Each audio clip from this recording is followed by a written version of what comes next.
Jumpa kembali dengan saya Priscilla di hari ini. Topik renungan hari ini, hati yang berkuasa. Kejadian 4 ayat 6-7. Apakah mukamu tidak akan berseri jika engkau berbuat baik? Tetapi jika engkau tidak berbuat baik, dosa sudah mengintip di depan pintu. Ia sangat menggoda engkau, tetapi engkau harus berkuasa atasnya. Aku benci suamiku. Dengan teriak, Sarah bercerita kepada kami sahabat-sahabatnya. Sarah paling muda di antara kami berempat dan masih kekanak-kanakan. Dengan kedua alasan inilah kami meragukan keinginannya untuk menikah. Apalagi keputusan ini dilakukan super kilat. Hanya butuh 1 bulan sejak proses pengenalan. Sarah memutuskan untuk mengakhiri masa lajangnya. Kabar pernikahan yang begitu mendadak memang membuat kami terkejut. Tapi ada kejutan kedua yang membuat kami tidak memahami apa yang ada di dalam pikiran Sarah. Hati Sarah sudah bulat untuk bercerai. Padahal saat itu dia baru saja melahirkan putri pertamanya. Ternyata ada dendam lama yang tertoreh di hati Sarah.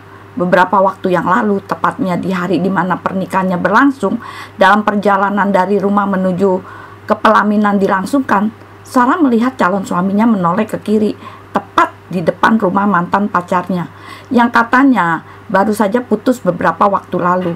Sarah tidak bisa menerima apa yang tampak di depan matanya. Rasanya ia ingin membatalkan proses pernikahan. Nah, saudara, ada juga cerita dalam kitab suci, Kain pada perikop yang di atas juga cemburu, menyimpan amarah saat melihat persembahannya tidak diterima oleh Bapa Yahweh. Sementara persembahan Habel adiknya diterima oleh Elohim. Kemudian Kain kalap, marah, kesal, cemburu. Semua perasaan tersebut bercampur aduk. Dan apa yang terjadi? Kain membunuh Habel adiknya. Nah, seringkali kita temukan dampak emosi dan amarah membuat seseorang menjadi gelap mata. Tidak mampu berpikir panjang, yang penting emosi terlampiaskan. Kenapa Kain langsung main hajar? Kenapa tidak bertanya sama adiknya Habel, apa sih rahasianya supaya persembahanmu diterima oleh Yahweh? Bukan langsung membunuh adiknya sendiri. Nah, demikian juga temanku Sarah. Mengapa tidak bertanya baik-baik kepada suaminya sehingga semua permasalahannya dapat diselesaikan dengan baik? Seberapa sering saudara dan saya bertindak bodoh, bertindak kurang bijak untuk sesuatu hal yang sebenarnya tidak perlu terjadi. Bertindak dulu baru berpikir dan baru menyesal.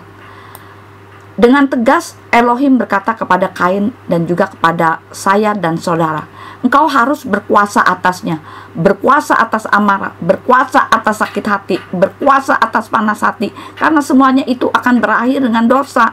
Hatimu adalah aliran dari sukacitamu. Untuk itu jagalah hati, maka sukacita dan damai sejahtera akan menjadi bagiannya selama-lamanya. Jadi saudaraku yang terkasih, komunikasi yang berlandaskan hati yang mengasihi adalah kunci untuk dapat menyingkirkan kesalahpahaman. Nah, sekian renungan hari ini, biar kiranya menjadi berkat dimanapun saudara mendengarkan renungan hari ini. Dan apabila saudara terberkati, kirim-kirim pada yang lain, sehingga orang lain pun akan menerima berkat melalui renungan hari ini. Tuhan Yesus memberkati.